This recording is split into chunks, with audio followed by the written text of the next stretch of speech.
Oi, pessoal, tudo bem com vocês? Sejam muito bem-vindos. Aqui quem fala é a professora Daiane. Eu tô aqui hoje para fazer a correção das atividades do PET de Geografia do nono ano do ensino fundamental.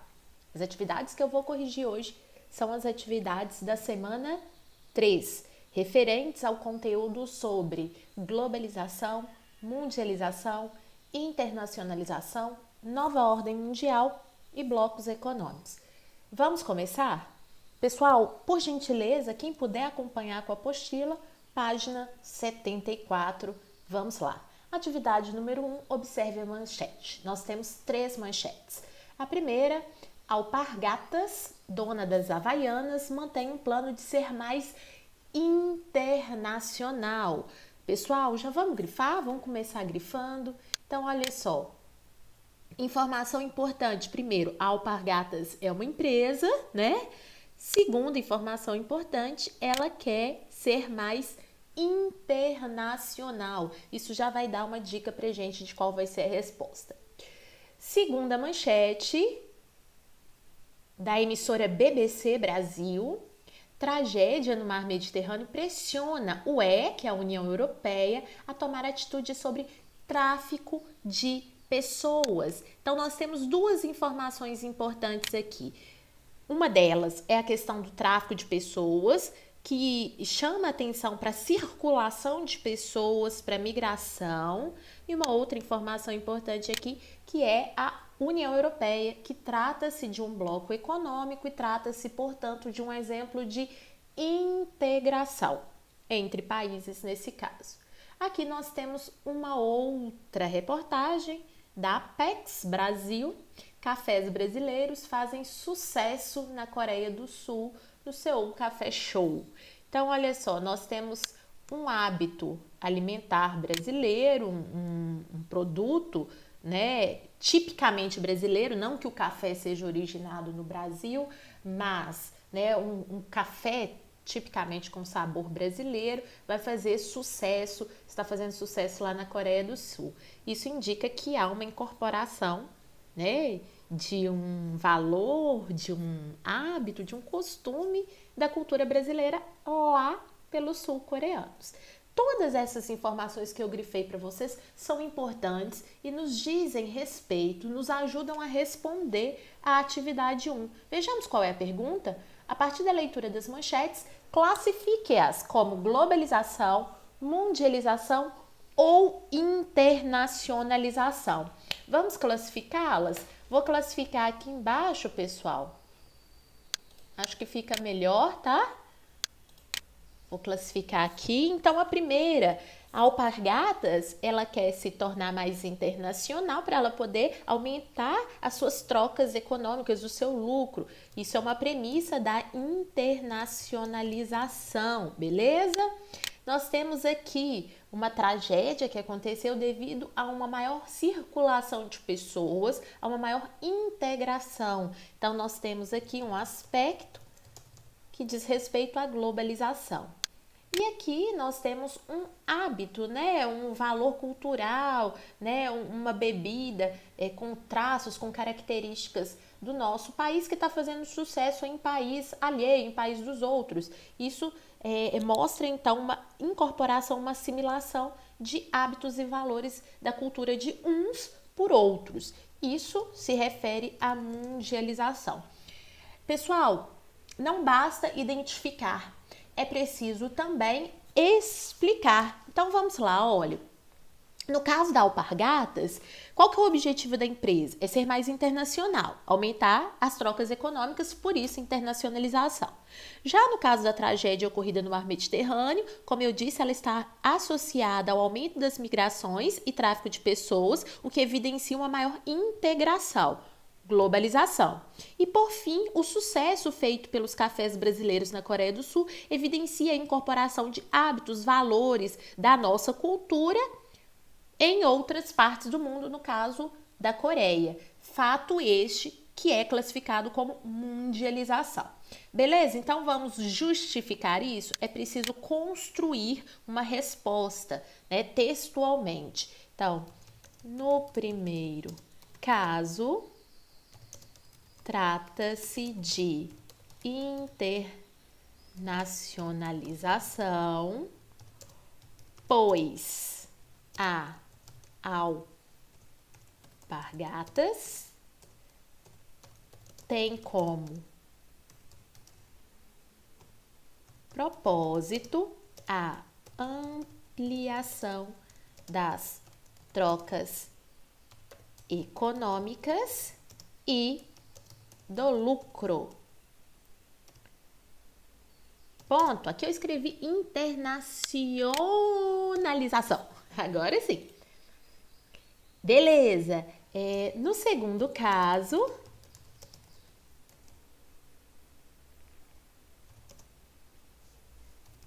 trata-se de globalização, pois a tragédia no mar Mediterrâneo, acompanhem comigo, vão fazendo junto comigo, vai corrigindo junto comigo, está relacionada ao aumento das migrações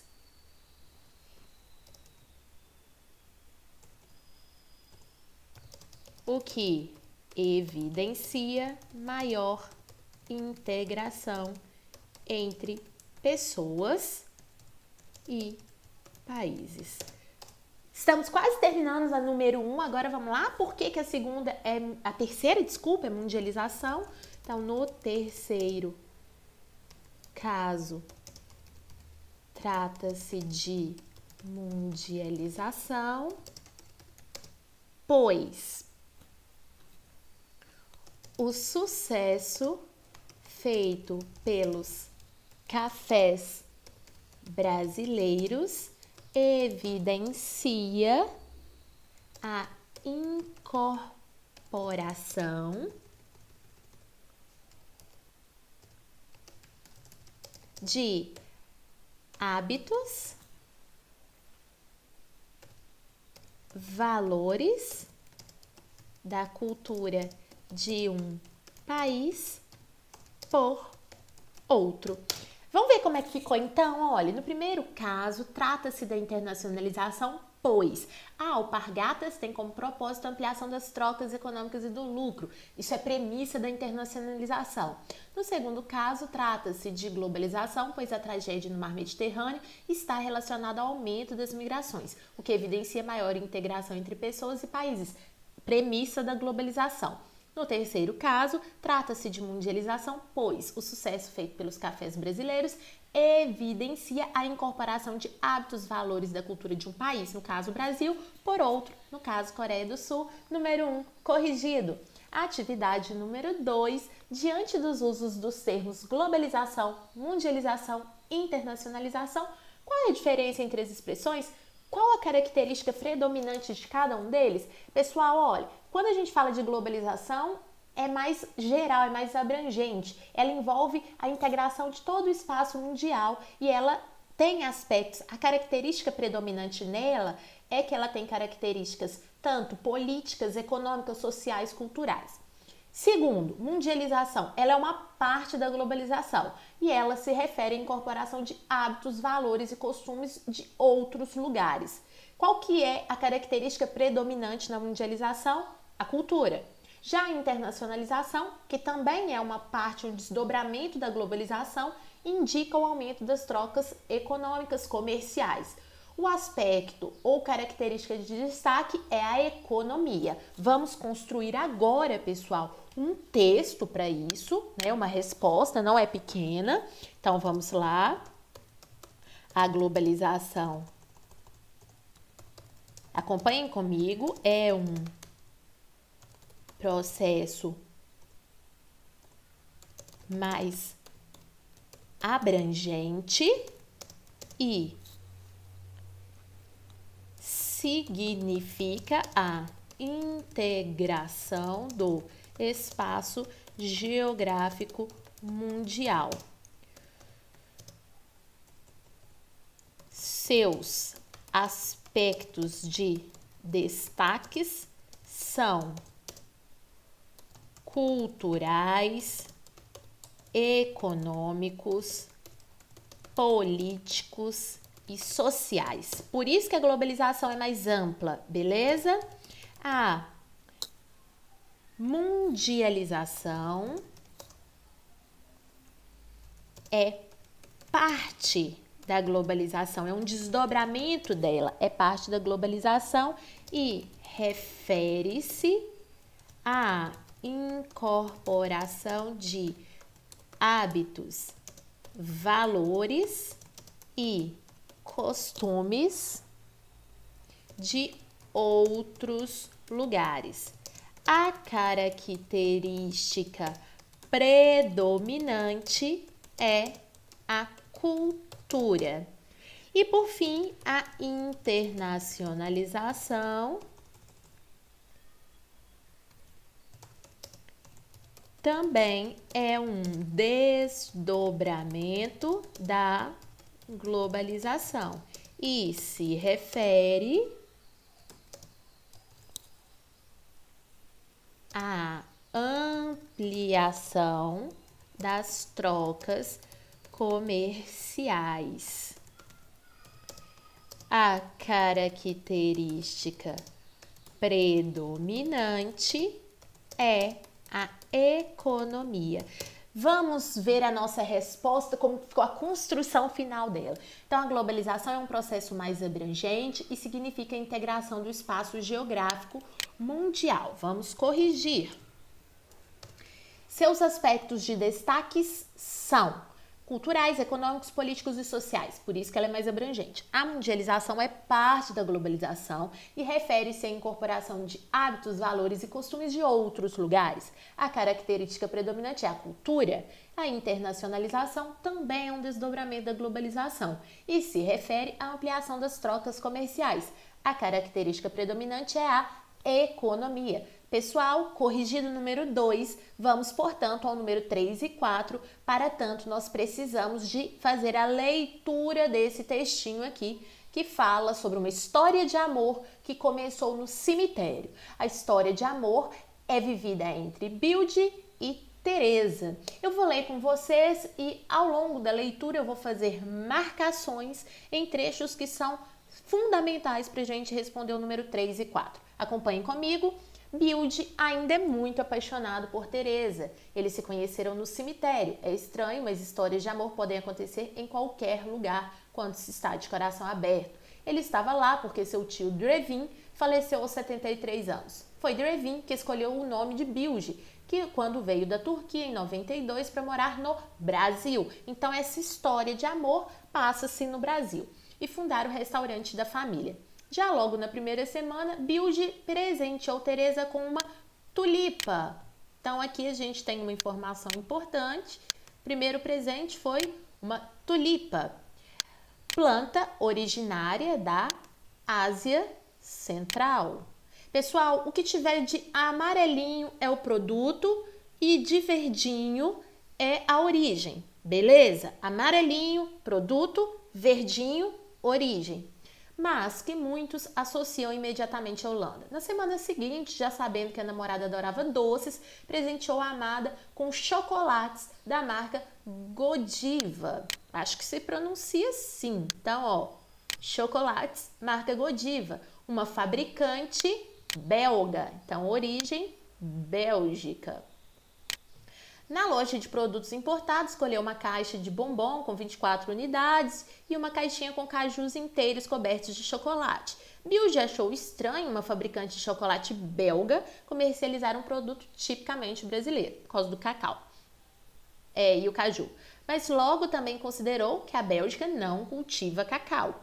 Antes de pagar pela compra, ficou lá na fila imaginando a origem e o destino dos ingredientes das guloseimas que carregava nas mãos.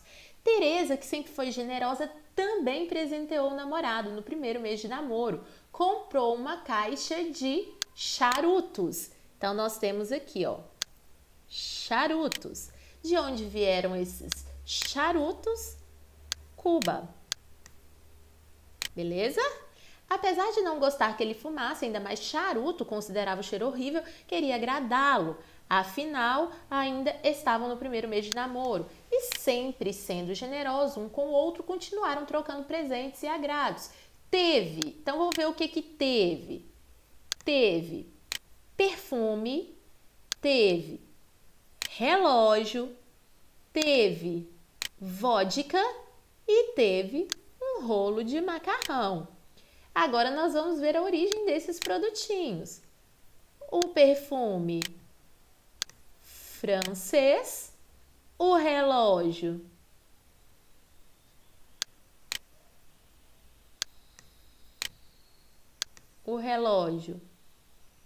suíço, a vodka russa e o rolo de macarrão italiano, né? Então, olha só, nós temos aqui uma variedade de presentes, de produtos que foram dados e em verdinho a origem dos mesmos.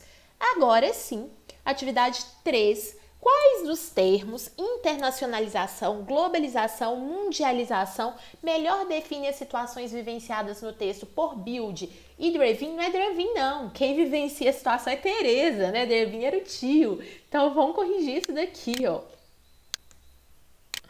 Né? É Teresa que vivencia a situação, explique. Pessoal, olha, todos esses termos, qualquer um dos três, poderiam estar associados à situação vivida por Build e Teresa. Mas a gente vai usar aqui na resposta o conceito de globalização. Por quê? Ele se aplica melhor porque ele é mais abrangente, né? Ele vai abarcar tantas características sociais, políticas, econômicas e culturais que foram retratadas no texto. Tudo bem aí, então? Deu para compreender? Vamos construir, então, uma resposta. Vamos lá.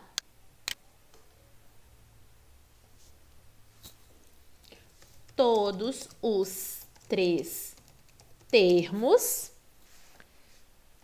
podem ser associados às situações vividas por Build e Teresa. Deixa eu ver se Teresa dela é com S ou com Z. Teresa com Z. Build e Teresa. Mas o que mais se aplica é globalização. Isso porque a globalização abrange os mais diferentes. Opa! O português! Os mais diferentes aspectos, tanto sociais como econômicos, culturais e outros, retratados no texto. Galerinha, vamos ver como é que ficou então? Todos os três termos podem ser associados às situações vividas por Build e Teresa, mas o que mais se aplica é a globalização. Isso porque a globalização abrange os mais diferentes aspectos, tanto sociais como econômicos, culturais e outros, retratados no texto.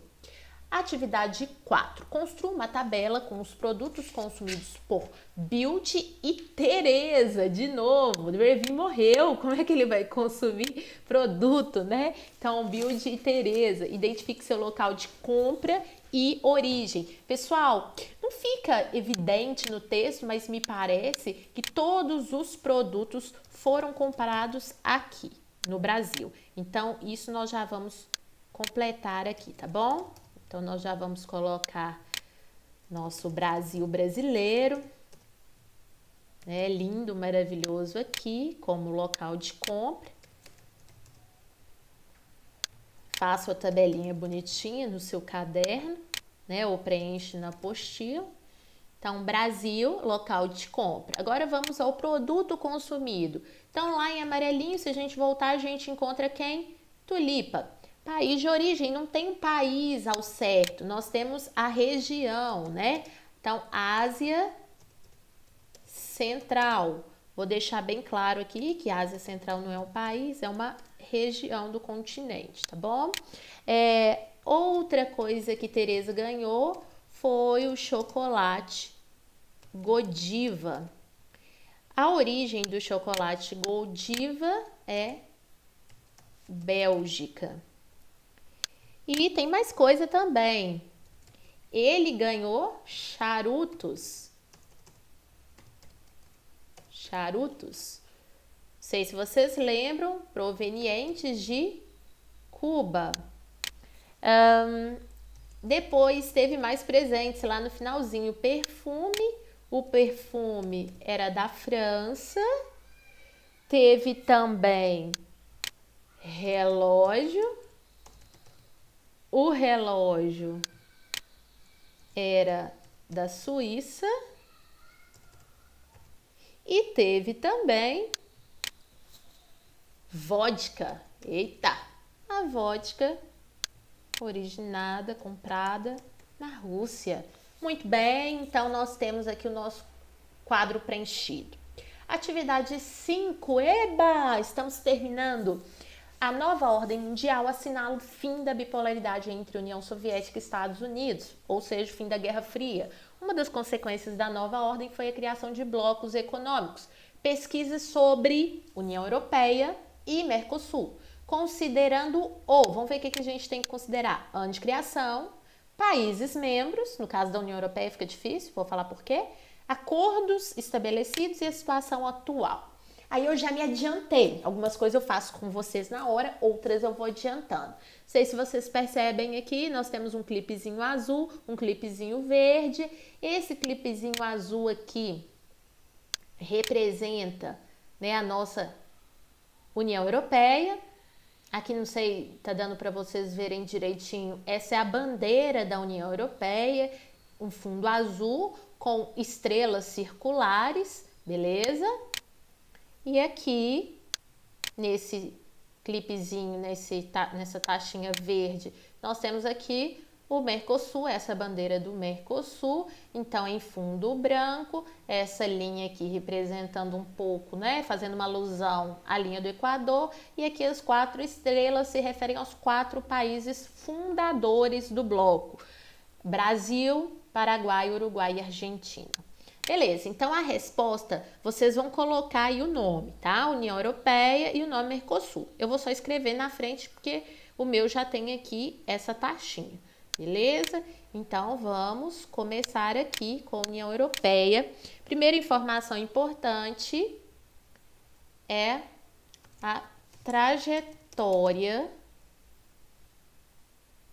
histórica. Daiane, mas isso não é ano de criação?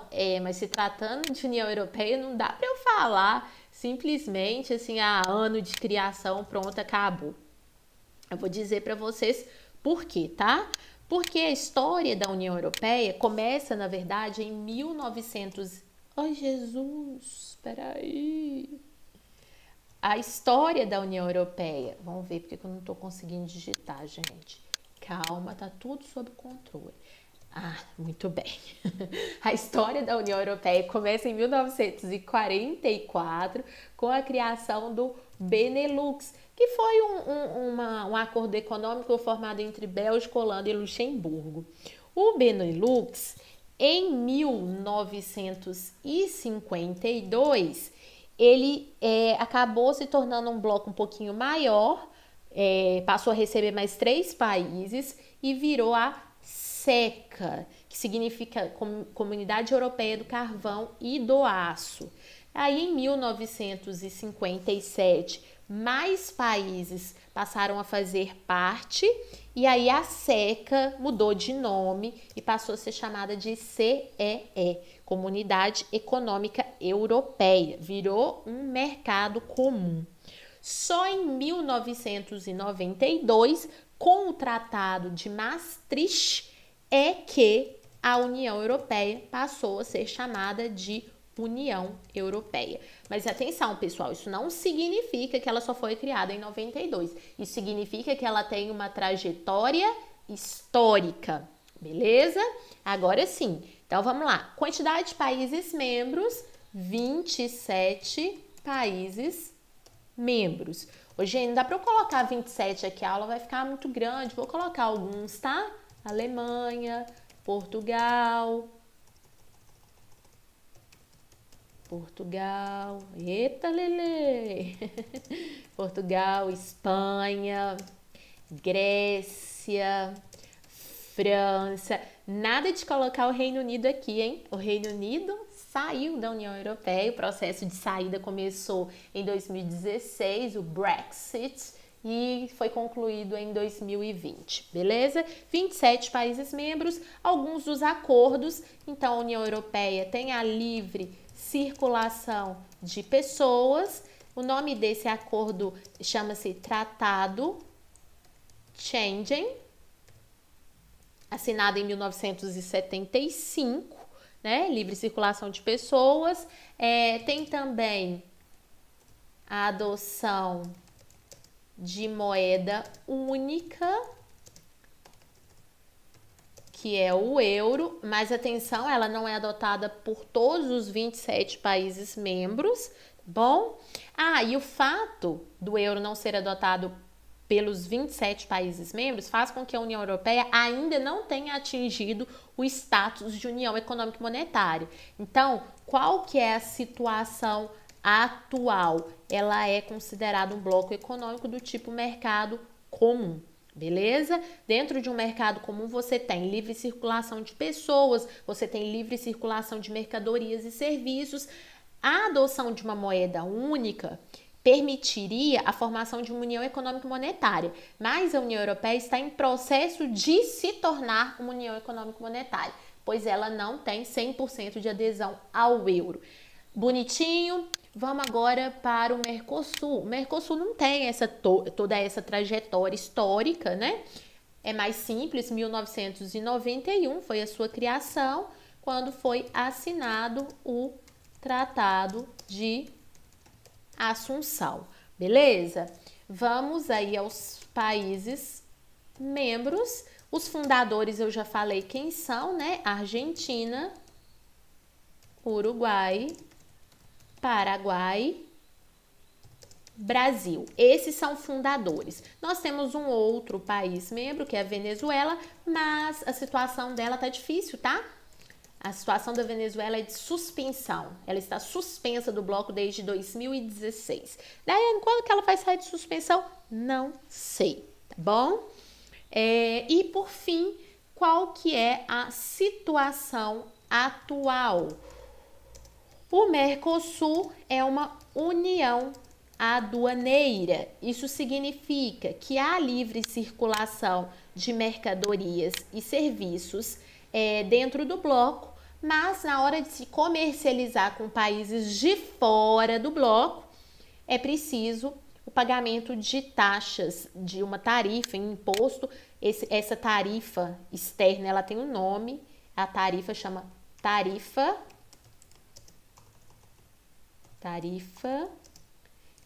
externa comum, conhecida popularmente como TEC. Isso daqui é o que faz com que o Mercosul seja uma união aduaneira. É o fato de, na hora de se comercializar fora do bloco, ter que pagar-se, né?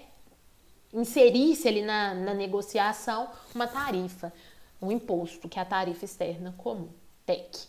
Pessoal, finalizamos a aula de hoje. Um beijo, até a próxima aula. Espero ter ajudado. Tchau!